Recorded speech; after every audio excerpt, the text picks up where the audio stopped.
En ligne avec Gérard Vespierre, géopoliticien, chercheur à la FEMO, la Fondation d'études sur le Moyen-Orient. Merci d'avoir accepté notre invitation, Gérard Vespierre. En 2016, les présidentielles américaines ont été ciblées par une opération de manipulation de l'information. Est-ce qu'on est dans le même schéma en 2020 ?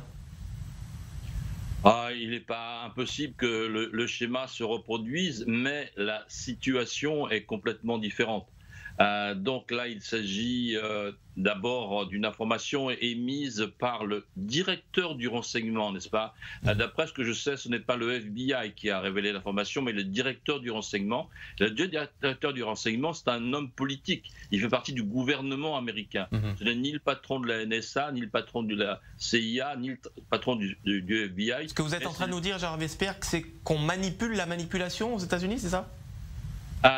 Non, je crois qu'il faut peut-être préciser l'origine de l'information comme elle a été diffusée aux États-Unis par le directeur du renseignement et non pas par le directeur du FBI.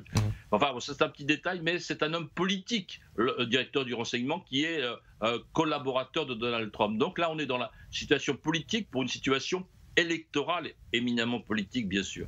Donc, deuxièmement, la rivalité des influences entre Moscou et Téhéran. Moscou a peut-être intérêt à avoir une prolongation du mandat Trump parce que la déstabilisation de l'alliance occidentale autour de l'OTAN en particulier, favorise Moscou, alors que Téhéran est plutôt favorable à un départ, je pense, de Donald Trump, de façon à avoir peut-être une situation politique avec les États-Unis différente.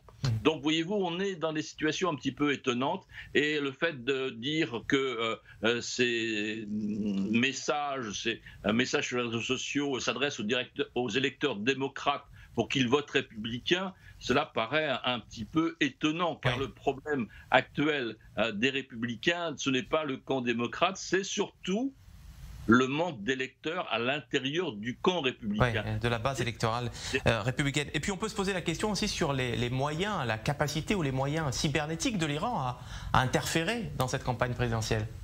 Voilà, et c'est pour ça que je tenais à signaler que la source de révélation est une source politique. Donc on est dans les derniers jours de campagne. La situation de Donald Trump est très difficile.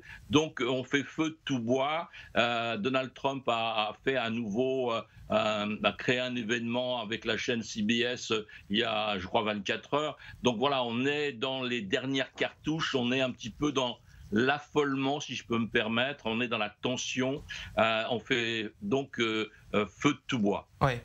Vous confirmez, vous persistez, l'Iran, des mollahs, va voter pour Joe Biden, malgré la victoire diplomatique de vendredi dernier où l'ONU a voté pour la levée de l'embargo sur les armes. Finalement, c'est un mandat, le mandat de Donald Trump n'a pas trop mal réussi finalement aux Iraniens. Au témoin d'un doute, je ne pense pas que l'Iran vote, n'est-ce pas? Non, bien sûr, c'est une figure. Je comprends la formule.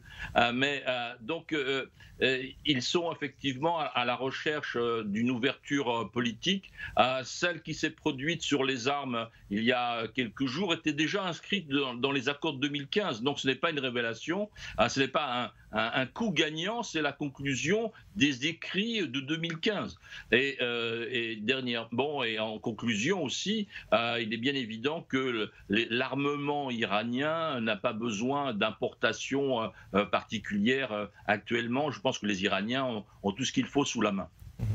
Merci Gérard Vespierre, géopoliticien, spécialiste de géopolitique et de Moyen-Orient. Donc merci d'avoir été notre invité sur i24 News. C'est la fin de ce journal. Merci à vous de l'avoir suivi. Restez avec nous sur i24 News. L'info continue en français, en anglais, en arabe et même en espagnol. Retrouvez-nous également